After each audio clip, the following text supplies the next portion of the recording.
네, 반갑습니다. 소통의 고수 시즌3. 자, 오늘은 제가 여러분께 이런 질문을 한번 좀 드려보려고 해요. 우리는 또 여기 제주니까 여러분은 바다 하면 어떤 게 먼저 떠오르세요? 물고기. 물고기, 그쵸. 일단 물고기 엄청 많아요. 또 어떤 게 있을까요? 고래, 맞아요. 참 바다 하면은 너무나 멋진 경관들 참 많이 떠오릅니다. 네. 근데 저는 사실 바다 하면은 일단 해녀분들, 물질하시는 해녀분들 모습도 좀 떠오르는 것 같고, 그리고 아까 우리 참 고래도 있지만 남방 큰 돌고래 요즘에 참 이야기가 많이 나왔죠. 근데 이 남방 큰 돌고래가요, 예전만큼 요즘은 보기가 쉽지 않다고 합니다. 여러 가지 우리 사람들이 만들어낸 좀 소음도 있을 것이고 해양 쓰레기 문제 많이 들어보셨죠. 거기다가 요즘에는 워낙 기후위기가 심각해서 바닷물의 온도도 이 생물들이 살아가기엔 너무 힘든 것 같아요. 그래서 오늘 저희가 남방 큰 돌고래 이야기를 좀 나누면서 이런 자연과 우리 인간이 함께 살아갈 수 있는 방법은 좀 어떤 게 있을까 고민해보는 시간을 가져보려고 합니다. 해양동물보전연구소의 우리 장수진 대표님을 박수로 모셔보겠습니다.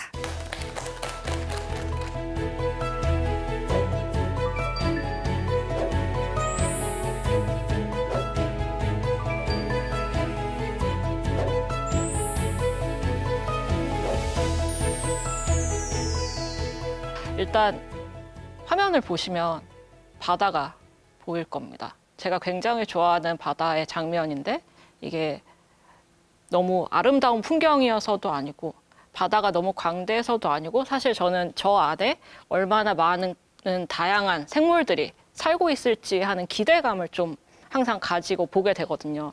볼 때는 물밖에 없지만 실제로는 저 안에 내가 모르는 온갖 것들이 서로 엮여서 굉장히 활발하게 살아가고 있을 것이다라는 생각을 해서 굉장히 좋아하는 사진입니다.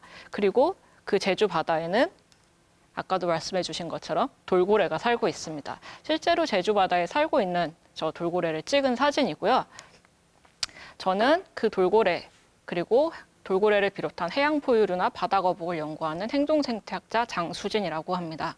행동생태학이라고 하면 어떤 동물의 행동을 보고 이 동물이 왜 이렇게 살아가는가, 왜 이렇게 진화했는가, 환경이 바뀌면 이 생물이 살아가는 방식이 어떻게 바뀔 것인가, 자기가 가지고 있는 환경이나 주변의 다른 생물들과 어떤 관계를 맺고 살고 있는가 이런 것들을 연구를 하는 건데요. 그래서 주로 저는 이제 육상에서 차를 타고 돌고래들을 찾아다니면서 돌고래들의 행동을 관찰을 하고 배를 타고 나가기도 하고 드론을 날리거나 하면서 돌고래들의 행동을 관찰하고 계속 기록하고 하면서 연구를 진행을 하고 있습니다.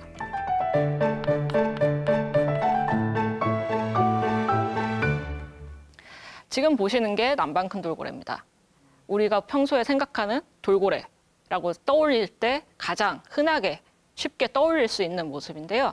크기는 한 2.5m, 네, 그리고 몸무게는 한 250kg 이상까지 자라는 생각보다 큰 동물입니다. 그래서 귀여워 보일 수 있지만 막상 앞에 다가오면 굉장히 큰 부피감으로 약간 위협감을 느끼는 경우도 가끔 있어요. 이 돌고래는 사실 제주도 바다에서 굉장히 오래도록 살아왔고 실제로 보시면 해녀분들 주변에서도 돌고래들이 발견이 됩니다. 돌고래들을 만난 해녀분들은 배알로라고 외치면 돌고래들이 피해를 주지 않고 공격하지 않고 그냥 지나간다. 그래서 돌고래들이 지나갈 때는 물속에서 작업을 하시다가도 올라와서 태학을 붙들고 배알로 외치시는 장면을 많이 보고 실제로 돌고래들도 다른 다이버나 이런 사람들한테는 아주 적극적으로 보통 잘 다가가지 않는데 해녀분들이 있으면 크게 신경 쓰지 않거나 오히려 약간 가까이 가보려는 경향도 관찰이 돼요. 그래서 그런 것들이 아마도 이 오랜 기간 제주도 바다에서 돌고래와 인간이 함께 공존해 온 것을 보여주는 장면이 아닐까라고 생각이 듭니다. 제주도, 가까운 바다에 남방 큰 돌고래들이 살고 있는 제주도로 가보자 합니다. 특히 새끼 돌고래가 자주 관찰되기에 돌고래들의 육아 장소이자 주요 서식지로 주목받는 제주도 서귀포시 대정읍. 스톱! 멈춰요. 남방 큰 돌고래가 언제부터 제주에 살았는가는 아주 정확하지는 않습니다만 관련 연구들을 보면 한 15,000년쯤 전에 빙하가 생기면서 바다의 공간이 나눠지게 되는 거죠. 그리고 남방 큰 돌고래는 먼 바다까지 사는 게 아니라 연안 가까이에 붙어서 사는 방식을 선택을 하게 됩니다. 지도를 보시면 하늘색 부분이 남방 큰돌고래가 살 수 있는 가능성이 있는 부분들이에요. 보면 다 대륙에 바짝 붙어 있죠. 그리고 파란색 부분이 실제로 저 지역들 중에 남방 큰돌고래가 살고 있다라고 확인된 부분입니다. 저 짙은 파란색 부분 중에 살고 있는 각각의 남방 큰돌고래들은 여기가 좀 별로네, 혹은 저 옆 동네에 남방 큰돌고래들이 살고 있다가 무슨 일이 생겨서 다 사라졌네 하면 그냥 그 지역으로 이동을 하는 게 아니고요. 한 장소에서 계속 정착해서 살아가게 됩니다. 제주의 남방 큰돌고래들도 제주에서 쭉 정착해서 살아가는 동물인 거죠. 평생 동안. 그래서 만약에 제주 바다가 환경이 너무 안 좋아진다, 오염이 너무 심각하거나 무슨 질병이 막 돈다거나 하면 그 바다에 계속 머물면서 서서히 제주 바다와 함께 사라져갈 수 있는 동물이기도 합니다.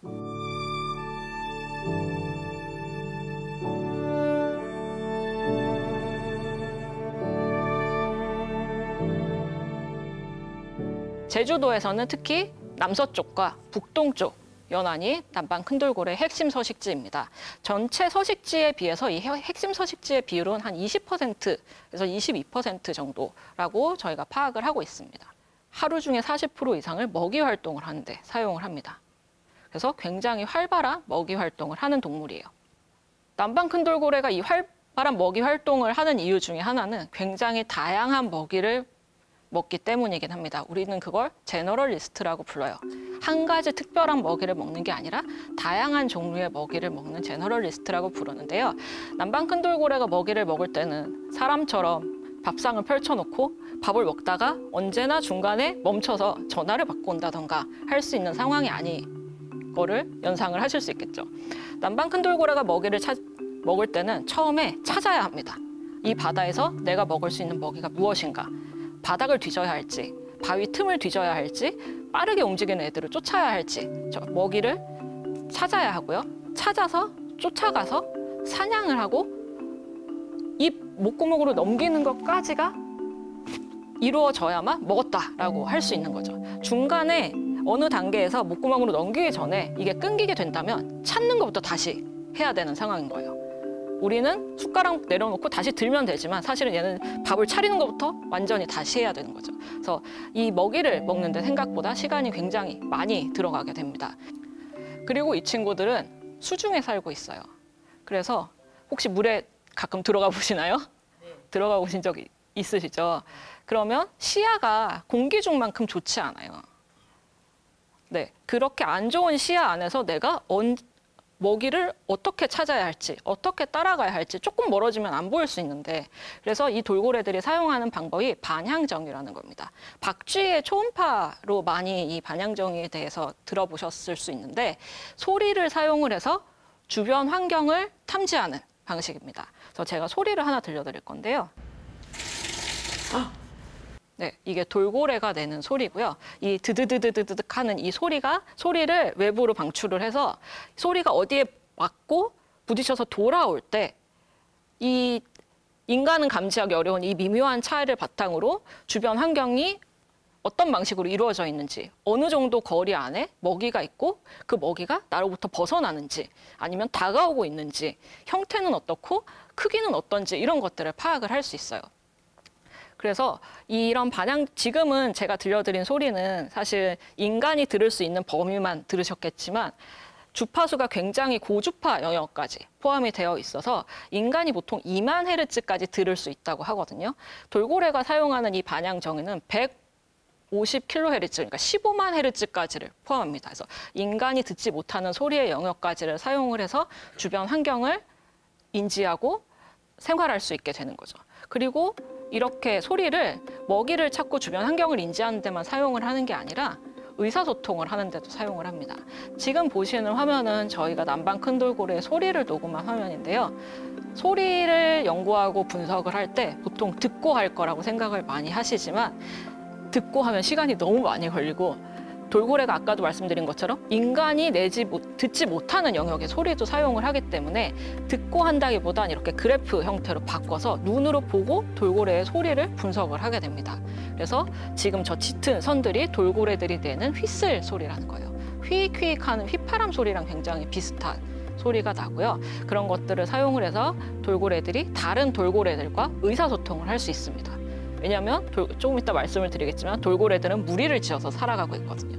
무리 안에서 내가 다른 돌고래와 어떤 관계를 맺을 수 있을 것인가를 하려면 의사소통이 이루어져야 할 수밖에 없겠죠.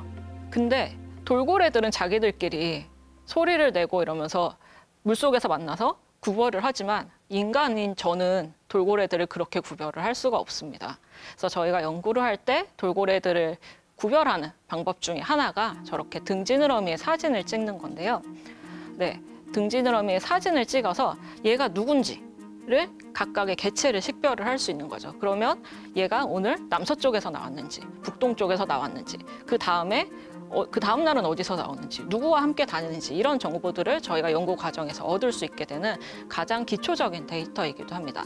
그래서 얘네들이 숨을 쉬러 올라올 때 항상 등지느러미 부분은 밖에 나오게 되니까 사진을 열심히 찍어서 이 등지느러미에 있는 상처들을 가지고 개체를 구별하게 됩니다. 근데 이거를 저희가 매년 업데이트를 하고 있어요. 한 번 찍으면 될 수 있는데 왜 그럴까라고 생각을 하시겠지만 얘네가 수명이 한 40년 정도 되는데요.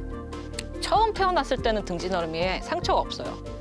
그리고 이 40년 정도 살아가는 동안 이 돌고래들이 약간씩 서로 다른 이벤트를 겪으며 살아갈 거 아닙니까? 그래서 그런 것들을 겪으면서 각자 얻게 되는 상처들이 다 조금씩 다릅니다. 그리고 새로 얻게 되는 그런 상처들을 저희가 기록을 하는 건데요. 이 돌고래들이 무리를 이루어서 살고 있어요. 굉장히 높은 사회성을 가진 동물이라고도 우리는 얘기를 합니다. 무리를 이룰 때는 모든 제주도의 남방 큰돌고래들이 함께 다니는 게 아니고요. 어쩔 때는 한 5, 60마리, 어쩔 때는 한 2, 30마리, 어쩔 때는 한 3마리, 어쩔 때는 한 100마리 이상 뭉친 것처럼 다 모였나 싶을 정도로 굉장히 많은 수의 돌고래들이 발견돼요. 이 얘기는 얘네들이 제주도 주변에 살고 있는 남방 큰돌고래가 한 지금 이제 고래연구소의 추정으로는 120마리에서 130마리 정도라고 추정을 하고 있는데요.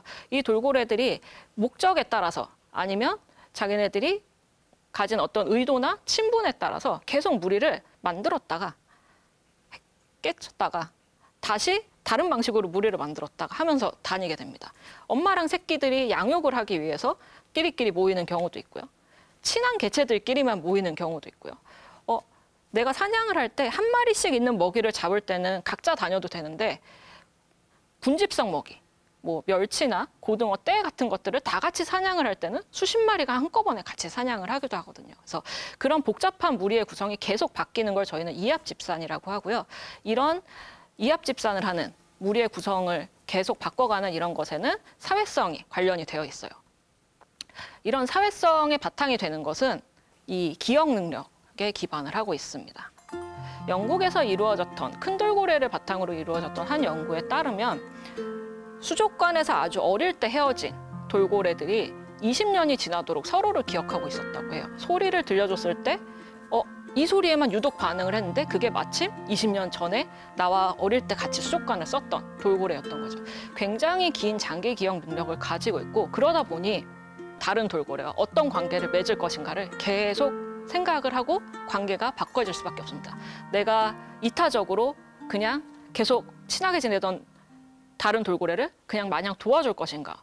먹이를 같이 잡기로 했는데 쟤는 평소에 맨날 농땡이 피고 먹이를 먹을 때만 짠 나타나서 나의 뒤통수를 치던 돌고래가 있으면 내가 이 다음에도 얘와 같이 사냥을 할 것인가를 결정을 해야 되는 순간들이 생기잖아요.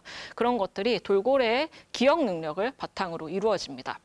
그리고 이 돌고래들의 기억을 바탕으로 한 이 강한 사회성이 인간처럼 애도 행동으로 나타나기도 해요. 새끼나 아니면 아주 가까운 개체가 죽었을 때 생존에는 아무 상관이 없지만 이 죽은 사체의 주위를 계속 맴돌거나 아니면 사체가 호흡을 할 수 있게 도와주려는 것처럼 사체를 물 위로 밀어 올리거나 하는 행동들이 관찰이 됩니다. 그래서 지금 오른쪽 사진이 죽은 사체를 굉장히 강하게 계속 밀어 올리는 장면이에요. 사실 떠 있는 저 돌고래는 죽은 개체입니다. 죽은 사체가 물 위에 떠 있었는데 해변가로 밀려 들어오지 않게끔 그리고 배가 접근했을 때 배에서 조금이라도 멀리 떨어지게끔 굉장히 격렬하게 밀고 보호하려는 듯한 행동들을 보였어요.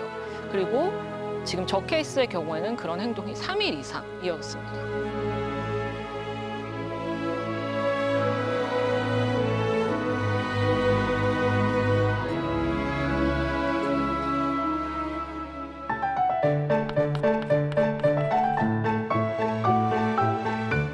근데 이 돌고래들이 15,000년 이상을 제주도 바다에서 이렇게 살아왔어요. 제주도 바다에서 어떻게 보면 마치 주인처럼 최상위 포식자로서 돌고래들을 공격할 수 있는 다른 동물들이 사실 그렇게 많지는 않은데요. 상어 혹은 돌고래보다 좀 더 큰 범고래 같은 동물들이 있기는 하지만 제주도 바다에는 잘 보이지 않죠.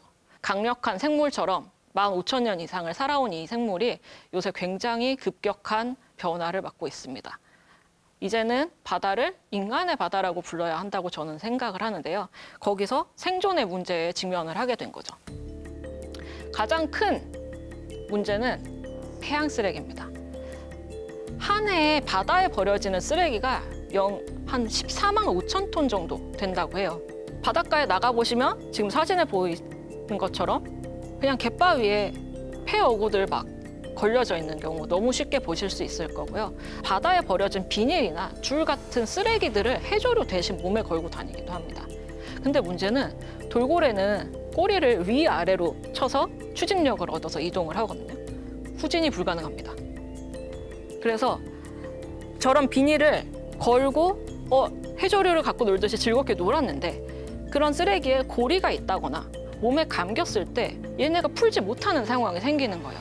그렇게 되면 이제 몸에 감기고 시간이 지나면서 파고들고 상처를 내고 거기에 감염이 이루어지고 하는 식으로 문제가 점점 더 심각해지는 케이스들이 계속 발생을 하고 실제로 목격이 되고 있어요.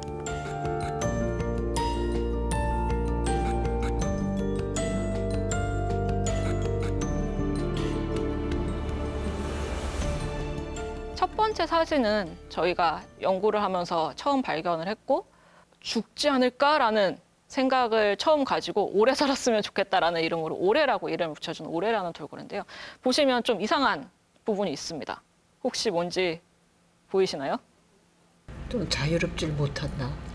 낚싯줄이 걸렸나? 제가 아까 꼬리를 위아래로 치면서 얘네가 추진력을 얻는다고 했잖아요. 꼬리가 없습니다.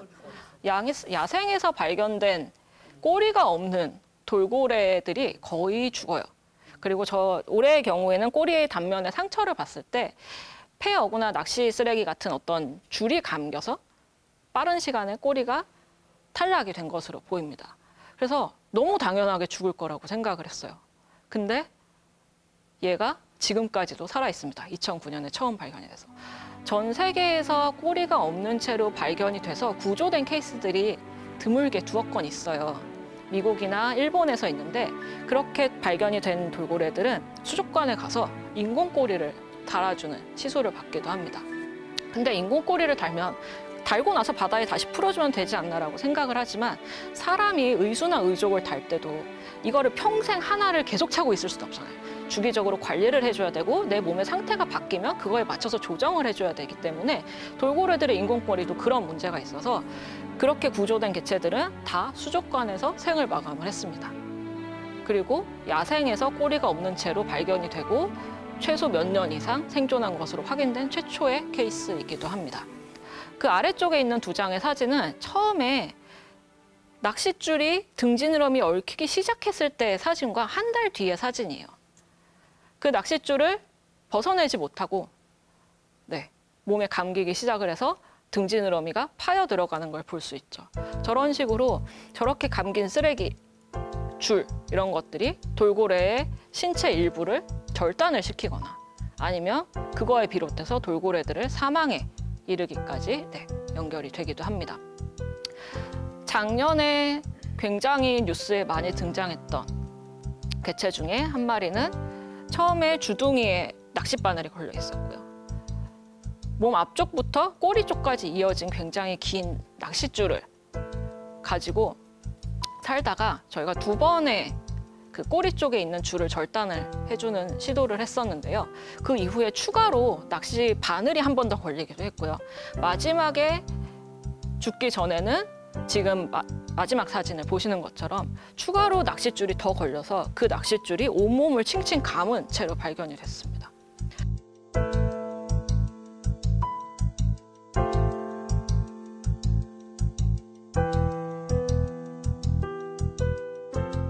수중에 낚싯줄이 있으면 잘 보이지 않아요. 실제로 해녀분들 중에서도 가끔 낚시 바늘이나 이런 거에 상처를 입으시는 분들이 있다고 알고 있는데 돌고래 같은 해양생물이 이 낚시 바늘이 뭔지 알겠습니까? 그래서 먹이가 있네? 낚시 바늘 끝에 있는 먹이도 얘네가 볼 땐 그냥 먹이거든요. 쉬운 먹이가 있네 하고 접근해보고 갯바위에 그냥 무언가 있어서 접근을 했다가 자기가 보이지도 않는 낚싯줄에 걸리기도 하고 해조류랑 비슷하게 갖고 놀다가 몸에 이것들이 감기기도 하는 거죠. 그래서 직접적으로 피해를 입고 죽어가는 개체들이 생각보다 꽤 발생을 하고 있고요.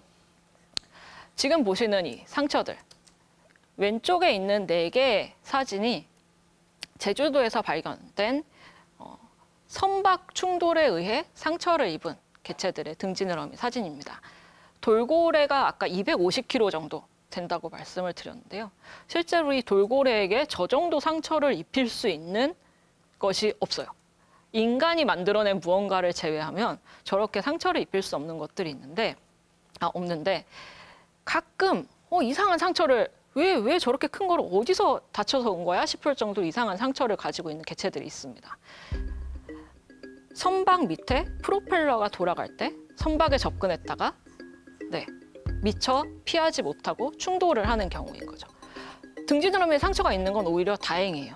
살은 거거든요. 최소한의 상처를 입고 살아남은 개체인데 아마 발견되지 않고 죽은 개체들이 있을 수도 있습니다. 스크류는 굉장히 빠르게 돌고요. 돌고래들이 파도 타기를 좋아하는데 배가 빨리 움직이면 배에서 만들어지는 선수파를 파도 타기처럼 놀이하는데 이용을 하기 위해서 배 주변에 붙어요.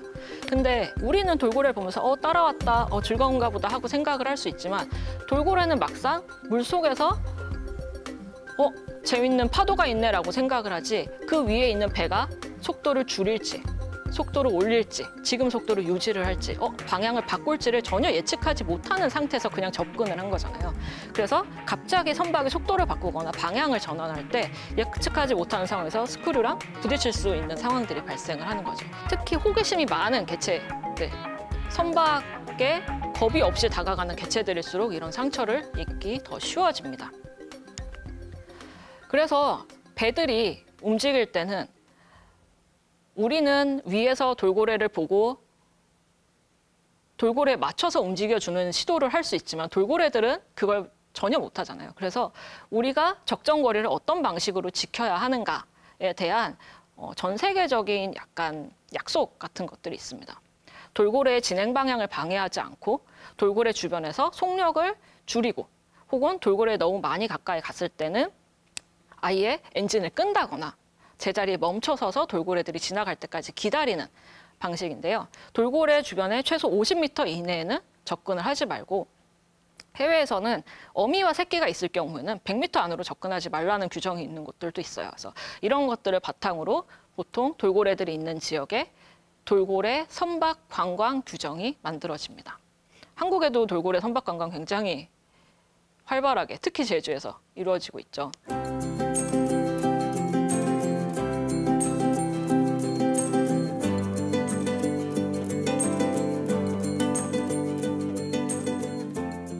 근데 문제는 이 선박 관광이 우리는 즐겁지만 돌고래에게는 그닥 좋은 영향을 미치지 않는다는 거예요. 왜냐하면 내가 먹이를 먹고 내가 새끼를 돌보고 내가 친구랑 놀아야 하는 그 모든 순간에 내가 모르는 무언가가 다가옵니다. 크기는 크고요. 그리고 소음도 막 발생을 시켜요. 돌고래들이 소리를 굉장히 잘 사용을 한다고 했는데 배가 다가올 때 내는 이 소음이 얘네들의 의사소통을 방해를 해요. 그리고 배가 다가올 때 얘네들이 회피를 하기도 하고요. 아니면 지나갈 때까지 나는 물속에 들어가서 최대한 버텨보겠어 하고 호흡을 최대한 오래 가져가기도 합니다. 그리고 여기 너무 뭐가 많은데 하면 일시적으로 그 서식지가 아니라 다른 지역으로 잠깐 자주 사용하는 서식지를 바꾸기도 하고요. 아니면 새끼에게 젖을 먹여야 하는데 배가 오면 새끼에게 젖을 먹이기가 힘들잖아요. 그래서 새끼를 양육하는데도 문제가 생기기도 합니다. 새끼들이 자기네들끼리 놀고 먹이를 다루고 주변의 다른 돌고래들과 어떤 관계를 맺어야 하는지 계속 학습을 하고 이런 경험들을 쌓아야 할 때 계속 선박들이 와서 방해를 하게 되는 거죠. 먹이를 먹다가 삼키지 못했는데 선박이 와서 내가 잡고 있다가 멈추는 경우도 있어요. 그러면 이제 아까 말씀드린 것처럼 찾는 것부터 다시 시작을 해야 되는 거죠. 실제로 제주도에서 선박에 접근했을 때 먹이 사냥과 관련된 시간이 선박이 없을 때는 한 12분, 평균 12분 정도인데요. 선박이 다가가면 9분 정도로 짧아집니다. 그 얘기는 선박이 없을 때는 먹이를 먹는데 12분 정도의 시간이 들면 충분히 자기가 무언가를 먹을 수 있다는 얘기인데 9분으로 짧아졌다는 얘기는 9분 만에 다 먹는다라는 얘기가 아니라 실패하는 경우도 생겨서 처음부터 다시 먹이를 찾는 것부터 시도를 해야 되는 것들이 늘어난다는 얘기죠. 결국에는 잘 먹지 못하고 에너지는 많이 쓰고 그러다 보니 취약한 개체들, 어린 개체들부터 이런 것들에 건강이 문제가 생긴다거나 하는 것들로 연결이 되기도 하고요. 아니면 배가 다가와서 익숙치 않은 움직임에서 사고가 아까 보여드린 것처럼 사고가 발생을 하기도 합니다. 단기적으로는 한두 달 정도 괜찮을 수 있죠. 3, 4개월, 5, 6개월 정도 괜찮을 수 있죠. 근데 선박 관광은 한 번 이루어지면 6개월하고 끝나는 게 아니라 2개월하고 끝나는 게 아니라 몇 년이고 계속 이루어지잖아요. 실제로 저희가 돌고래들을 관광이 이루어지는 순간에 찍은 사진들인데요. 제트스키로 돌고래들한테 접근을 해서 셀카를 찍는 시도를 하시는 분들도 계시고요. 서로 돌고래에 더 가까이 가서 돌고래들을 보기 위해서 돌고래들이 배와 배 사이에 끼어 있는 상황도 생기고요. 이 300m 안에는 배가 2대까지만 있을 수 있습니다. 너무 과도하게 배들이 몰려서 돌고래들을 방해하는 것들을 제한하기 위한 조치인데요. 지금 제가 지난주에 찍은 사진이에요. 연안에서부터 한 200m 정도의 거리에 배가 있습니다. 그 얘기는 무조건 돌고래보다에서 300m 이내에 있다는 얘기고요. 저 큰 노란색 화살표 안에 위치에 돌고래가 있는데요. 돌고래로부터 반경 300m 안에 지금 배가 4대가 있고요. 사실 보이진 않지만 저 뒤에서 배 2대가 더 오고 있었습니다. 그리고 돌고래들이 저 상황에서 계속 점점 더 연안 쪽으로 이동을 해요. 처음에 한 200m 정도의 위치에서 먹이 활동을 하는 돌고래들이 배가 가까이 오면 조금 연안 쪽으로 붙고 조금 연안 쪽으로 붙어서 마지막에는 연안에서는 50m 이내까지 붙기도 합니다. 그리고 배들은 돌고래들이 이동하는 방향에 맞춰서 계속 따라서 이동을 하면서 돌고래들을 관찰을 하고 있어요. 저희가 최근에 본 것 중에는 배가 최대 8대까지 돌고래 주변에서 돌고래들을 계속 따라가는 것들도 보였고요.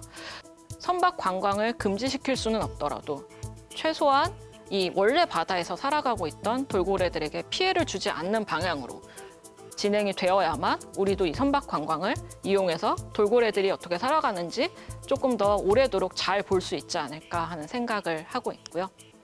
한동안 돌고래 관광 선박뿐만이 아니라 낚시 어선도 돌고래 관광에 참여를 했어요. 지금도 계속 하고 있고요. 해수부에서 제주도에서는 돌고래 관광 선박이 아니기 때문에 낚시 어선이 돌고래를 보는 것을 막을 수 없다라고 얘기를 했지만 얼마 전에 해수부에서는 과태료 대상에 포함이 된다라는 얘기를 했고요. 다만 과태료를 200만 원까지 부과를 할 수 있거든요. 최대 200만 원의 과태료를 부과할 수 있는데 말씀드린 것처럼 자, 돌고래 주변에 50m 안에 들어왔는가를 어떻게 파악할 수 있을까요? 밖에서 핸드폰으로 사진을 찍어서 신고를 하시는 분들이 있어요. 누가 봐도 이건 너무 심한 것 같은데 해서 신고를 하시는데 50m인지 아닌지 판단이 안 됩니다. 라고 해서 다 반려가 되는 거예요. 그래서 드론으로 찍은 영상들을 가지고 제보를 하는 경우가 있고요. 실제로 저희 같은 경우에는 AI를 이용해서 선박과 돌고래를 이미지를 추출을 하고 그걸 베이스로 이 둘 간의 거리를 계산을 할 수 있는 프로그램을 만들어서 현재 민간에 공개를 한 상태이기도 합니다. 그래서 남방 큰돌고래는 우리나라에서 제주에만 살고 있어요. 제주 연안에만 살고 있고 아까도 말씀드린 것처럼 북동쪽과 남서쪽이 얘네들한테 굉장히 중요한 핵심 서식지입니다. 근데 이런 핵심 서식지가 인간의 개발로 인해서 계속 줄어들고 있습니다. 실제로 큰 항이 건설이 된다던가 아니면 선박들의 운행량이 많아진다던가 하는 경우도 있을 수 있는데요. 최근에 갈등의 소지가 되고 있는 것들은 해상풍력 발전단지입니다. 해상풍력 너무 중요하죠. 이산화탄소의 소비를 줄이고 재생에너지를 사용하는 것 너무 중요한데요. 제주도에서 고시한 해양공간관리계획에 따르면 저기 보시는 노란색 부분이 에너지 개발구역이에요. 남방 큰돌고래들의 핵심 서식지와 정확히 일치하는 공간이 해상풍력 발전하기에 굉장히 좋은 공간이어서 이 지역에 에너지 개발을 하면 좋을 것 같습니다 하는 구역으로 잠재적인 구역으로 지정을 해둔 거죠. 그럼 이 지역에 해상풍력 발전단지가 들어온다면 돌고래들은 어디로 가야 할까요? 어디도 가지 못하고 아마 서식지가 안 좋아졌네, 좀 먹이가 잘 안 잡히네 하는 상태로 그냥 또 거기서 살고 있긴 할 거예요. 그러나 숫자가 줄어든다거나 건강한 개체가 사라진다거나 새끼가 더 많이 죽거나 혹은 새끼를 낳는 게 더 줄어든다거나 하는 식으로 돌고래 개체군이 유지가 되는 데는 문제가 생길 수 있겠죠. 우리 눈에 보이는 것들이 이런 것들이 있지만 사실은 보이지 않고 들리는 것들도 돌고래들의 삶을 방해합니다. 해양 소음이라고 얘기를 하는데요. 우리도 집 옆에서 공사하면 일상생활을 하기가 어렵잖아요. 제주도 바다도 예전에는 굉장히 조용했을 겁니다. 근데 이제는 계속 배가 다니고 공사 소음이 있고 소음이 늘어나면 물속에서 소리를 가지고 의사소통을 해야 되는 돌고래들이 서로 의사소통을 하기 힘들어집니다. 저희가 시끄러운 데 가면 목소리를 높이고 문장을 길게 하는 게 아니라 짧게 단어들을 끊어서 의사를 전달을 효과적으로 할 수 있게끔 말하는 방식을 바꾸잖아요. 돌고래들도 그렇습니다. 실제로 소음이 늘어나는 상황에서는 얘네들이 평소에 내는 주파수를 좀 더 높여서 소리를 내요. 평소에 소리를 발생시키던 방식을 변형을 하는 건데요. 이거는 얘네들에게 추가적인 에너지를 소모하게 하는 일들입니다. 끊임없이 변화하는 환경 속에서 그냥 왜 이런 일이 벌어지는지 이걸 어떻게 대처할 수 있는지 하는 것들을 전혀 모른 채로 그냥 버티고 있는 거죠. 근데 이 모든 문제를 발생시키는 게 인간이라는 점에서 우리가 돌고래, 저는 오늘 돌고래 얘기를 하고 있지만 사실 굉장히 많은 바닷속의 생물들이 영향을 받고 있고 그런 영향들을 최소화시킬 수 있는 고민을 좀 해야 하지 않는가라는 생각을 하고 있고요.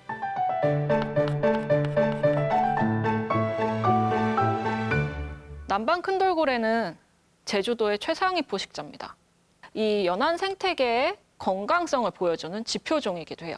포유류인 만큼 인간이 바다의 변화에 따라서 받을 수 있는 피해를 얘네가 먼저 보여주는 종이라고 생각을 하셔도 좋고요.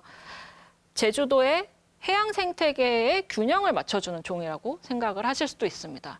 동시에 제주도에 있는 오랫동안 제주도에서 살아오면서 어떤 문화적인 부분이나 제주도의 전통적인 부분을 보여줄 수 있는 기대종으로도 볼 수 있는데요. 지금도 저는 돌고래 왜 보호해야 하나요? 라는 질문을 굉장히 많이 받아요. 우리는 우리에게 도움을 주는 동물이 아니라면 보호해야 할 필요가 없는 게 맞나? 라는 고민을 계속 하게 되는데 왜냐하면 그런 질문을 하시는 분들이 우리한테 무슨 이익이 되는데 쟤네를 보호해야 하는 거죠? 라는 질문을 하시거든요. 근데 연안 가까이에는 사실은 태풍이 불지 않으면 해녀분들이 그러시더라고요. 태풍이 불어야만 바다가 뒤집어진다. 그렇게 바다가 뒤집어져야만 그 다음에 또 건강하게 해조류나 이런 것들이 생길 수 있어서 태풍이 오는 게 굉장히 중요하다라는 말씀을 하시는데요. 태풍이 없는 상황에서 바다를 순환시켜주는 존재가 이 연안 생태계의 순환을 담당하고 있는 존재가 돌고래들입니다. 그래서 이 얕은 공간이지만 돌고래 무리들이 위아래로 움직이는 경우들 그리고 제주도 주변을 돌면서 만들어내는 이런 움직임들이 제주도 주변의 영양 물질들을 계속 순환할 수 있게 도와주는 역할을 하는 거죠. 결과적으로 얘네 뭐 되게 많이 먹네요. 사람이 잡아야 하는 뭐 어류들, 사람이 활용해야 하는 어류들을 먹기도 하고 사람이 활용해야 하는 공간들을 얘네가 점유하고 있어서 우리가 사용하지 못하니 다 우리한테 무슨 도움이 되나요? 그냥 관광의 자원으로 우리가 보고 즐기는 대상이 아니라면 그렇게 중요한가요? 라고 생각을 할 수 있지만 실제로 돌고래가 존재함으로 인해서 이 해양 생태계가 건강하게 지속이 될 수 있습니다. 그러다 보니 해양보호구역의 지정이 생각보다 굉장히 중요해요. 제주도에서도 실제로 해양보호구역의 지정이 최근에도 추가로 된 공간이 있지만 그림을 보시면 과거에는 굉장히 풍요로웠던 바다가 현재는 많이 고갈이 됐습니다. 해양보호구역의 지정이 왜 중요하냐면요. 지금 당장은 우리가 하는 어떤 활동들을 약간 자제시키고 제한하는 것처럼 보일 수 있지만 결과적으로 해양보호구역이 어떻게 잘 관리가 되느냐. 그냥 우리가 보호구역으로 지정해놓고 그냥 두는 게 아니라 적극적으로 잘 관리를 하면 할수록 더 이후에 우리가 5년, 10년, 15년 이후에도 여전히 풍요로운 바다를 활용할 수 있는가와 직결되는 부분들이거든요. 그런 지점에서 제주는 굉장히 놀라운 도전을 하나 했습니다. 생태법인이라는 개념인데요.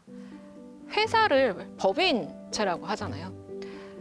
인간 이외의 어떤 존재들 중에 생태적인 가치가 중요한 존재에게 법인의 권한을 주는 거예요. 그래서 제주도에서는 돌고래가 그런 역할을 할 수 있지 않을까라고 해서 돌고래에게 생태법인의 역할을 주자는 법안이 발의가 됐습니다.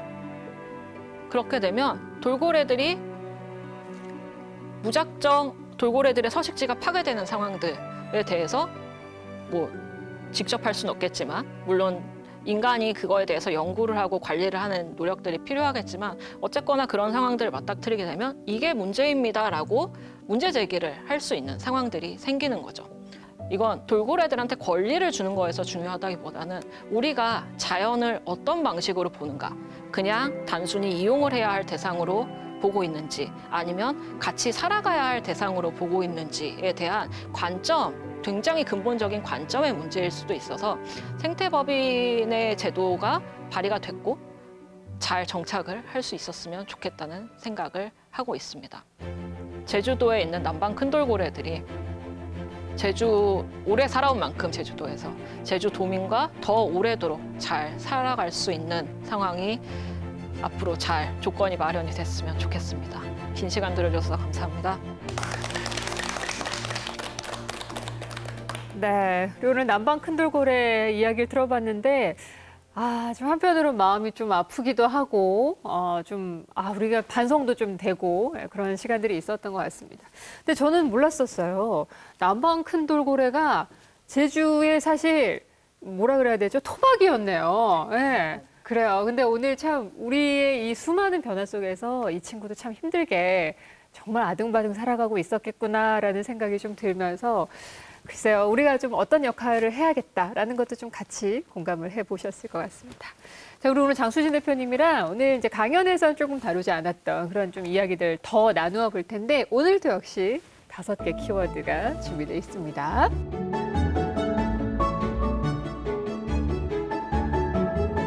오염이요? 오염.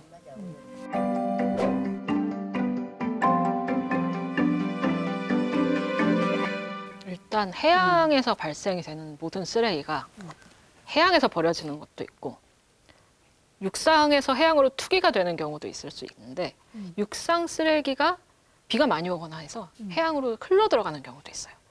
아까 제가 보여드렸던 그 돌고래가 등지느러미에 걸고 있던 비닐은 밭에서 작업을 하시다가 비닐 덮어놓잖아요. 그게 바람이 너무 세게 부는 날 바람 불어서 들어간 비닐이거든요. 그래서 이 해양 쓰레기 관리는 해양에서 관리를 해야 되는 부분도 있지만 육상에서부터 관리를 해야 되는 부분들도 상당히 많습니다. 그리고 그런 것들을 하기 위해서 개인적으로 이걸 조심해야겠다 하는 부분도 분명히 중요하지만 저는 정책적인 지원이 무엇보다도 좀 필수적으로 이루어져야 하지 않는가.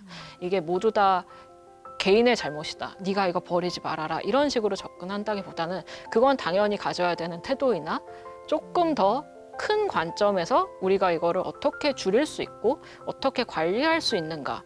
나왔을 때 누가 어떻게 조금 더 시스템 안에서 쉽게 대응을 하고 처리를 할 수 있는가 하는 것들을 만들어가는 게 되게 중요하다고 생각을 하는데요. 그게 저희 같은 사람이 그냥 필요합니다라고 얘기해서 되는 게 아니에요, 사실은. 여기서 계시는 분들도 이런 문제가 중요하다. 내가 이런 피해를 입을 수 있을 것 같다. 혹은 나의 가족과 친지와 친척과 내 주변의 사람들이 혹은 내 후손들이 이런 피해를 입을 수 있을 것 같으니 지금 우리가 이런 것들을 관리를 해야 된다라고 목소리를 내주시는 게 필요합니다. 그래서 그런 부분들을 좀 고민해 주시고 목소리를 내야 할 상황이 됐을 때 그럴 수 있는 가능성들이 보일 때 같이 목소리를 좀 내주셨으면 하는 생각이 듭니다. 자, 그럼 다음 키워드 한번 볼까요? 자, 이번에는 어떤 거 골라주실래요? 기억이요. 기억.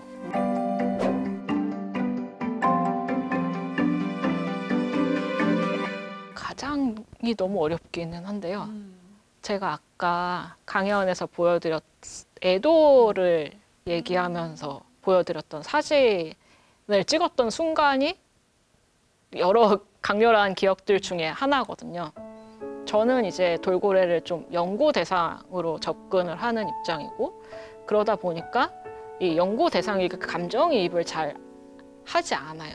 그래야 객관적으로 이 생물들을 기록을 할 수 있는 건데 3일 동안 계속 이 사체를 밀어내고 특히 배가 접근을 하면 굉장히 격렬해지는 거예요. 이런 것들을 보다 보니까 내가 이해하지 못하는 뭔가 얘네만의 감정과 관계들이 내가 생각하는 것보다 얘네한테 훨씬 중요할 수 있겠구나, 이 동물한테는. 그리고 그런 것들을 가지고 생각을 해봤을 때 우리는 동물이라고 하면 뭔가 약간 인간보다 밑에 있는 무언가로 생각을 하게 되는 경우가 많잖아요. 근데 그런 게 아니라 그냥 나와 다른 어떤 다른 존재, 다른 장소에서 다른 방식으로 삶을 살아가고 있는 존재로 봐야 할 수 있겠다라는 생각을 했던 게 그때였던 것 같아요. 아마 뉴스에서도 보셨을 것 같아요. 그 죽은 새끼 업고 다니는. 생각보다 자주 있습니다. 그러니까 저도 뉴스를 통해서 보면서 사람이랑 똑같다.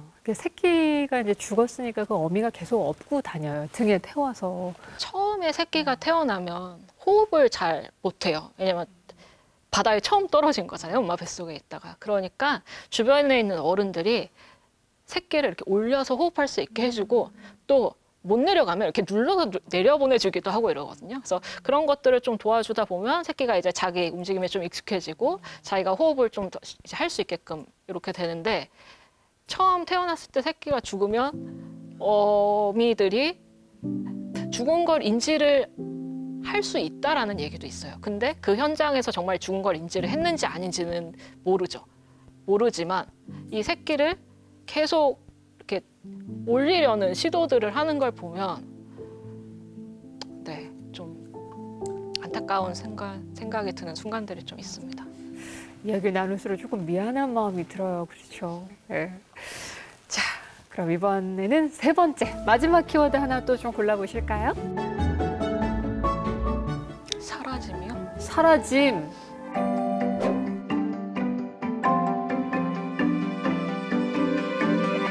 사실 생태계가 굉장히 많은 요소들이 막 얽혀 있어요.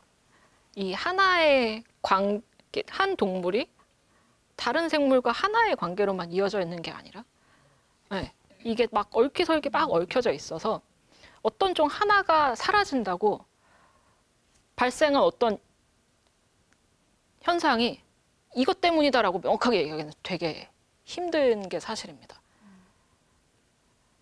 그게 너무너무 힘들어서 해달이 켈프 숲에서 사라졌을 때 거기에 있던 성게들이 엄청 번성을 했다. 이 연구가 너무너무 유명한 이유는 그게 너무 어려운 관계를 밝혀냈기 때문이에요. 생태학에서 굉장히 유명한 연구거든요. 해조류 숲에 해달이 살고 있는데 해달의 숫자가 줄어드니 성게가 너무 과도하게 번식을 하는 거예요. 그래서 해조류 숲이 사라지게 되는 거죠. 그래서 결국에는 그 지역 연안 생태계가 굉장히 황폐화되는 상황들에 대한 연구가 있는데 거기서 해달이 너무너무 중요한 역할을 하고 있다라는 이 중요한 결과가 너무 명확하게 보이잖아요. 그렇게 밝혀내기가 굉장히 어렵습니다. 돌고래의 경우에는 특히나 그게 어려운 이유 중에 하나는 아까 제너럴리스트라고 말씀드렸던 것처럼 굉장히 다양한 먹이를 먹어요. 한 가지 먹이만 먹으면 조금 그런 관계들을 파악하기가 쉬울 텐데 굉장히 다양한 먹이를 먹고 있죠. 그래서 아주 단순화시켜서 어떻게 될 거다라고 말씀드리기는 좀 어려울 것 같아요. 다만 남방 큰돌고래가 사라지면 일시적으로는 어업의 경쟁자가 사라졌다라고 생각을 할 수 있겠죠. 그리고 일시적으로는 생산량이 조금 느는 것 같은 착각을 할 수도 있지만 10년, 20년, 30년 이후에 지났을 때 우리 바다를 태풍이 오지 않는 상태에서 순환을 시켜주는 존재가 있을 수 있는가. 다른 다양한 이 남방 큰돌고래가 먹이로 삼으면서 이 하위에 있는 이 먹이들을 적절하게 관리하는 역할도 하고 있는데 그런 역할을 해줄 수 있는 존재가 있을까 하면 그런 존재들이 사라지는 거거든요. 그러면 결과적으로 연안 생태계의 건강성이 좀 떨어지는 문제도 생길 수 있고요. 최상위 포식자가 사라지는 자리에는 다른 무언가가 들어올 수 있습니다. 돌고래와 경쟁을 하던 다른 최상위 포식자의 역할을 하는 생물들이 들어올 수 있는데 한국에서는 아직 연구가 되지 않았지만 호주 같은 경우에는 호주는 좀 따뜻한 바다들이 있잖아요. 거기서는 돌고래와 상어가 경쟁 관계거든요. 그래서 돌고래 개체군의 크게 커지면 상어들이 조금 먼 지역으로 사라지고 돌고래 개체군이 작아지면 상어들이 가까이 옵니다. 이런 식으로 우리가 원치 않던 어떤 다른 동물이 이 남방 큰돌고래라는 최상위 포식자가 사라진 제주 바다의 이 빈자리를 채우기 위해서 나타날 수도 있죠. 그래서 어떤 변화가 생길지 정확하게 예측하기는 어렵지만 마냥 우리가 좋게만 생각하는 결과는 아닐 것 같아요. 네, 오늘 우리 남방 큰돌고래 이야기를 나눠봤는데 그러고 보니까 결국에는 우리가 했던 일들 혹은 우리가 바다에서 무언가 그냥 무심코 버렸던 그런 쓰레기들이 결국에는 다 돌고 돌아서 사람에게까지 영향을 미치게 되는구나. 결국엔 같은 바다를 공유하면서 살고 있는 우리의 그 이웃과 같은 존재라고 생각하면 이 해양생물을 특별한 생물로 바라보는 게 아니라 그냥 같이 살아가는 존재로 좀 인식해서 좀 앞으로 우리가 많이 좀 고민해야겠다라는 생각이 좀 들었습니다. 우리 오늘 장수진 대표님과 함께한 시간이었습니다. 박수 보내주세요. 고맙습니다.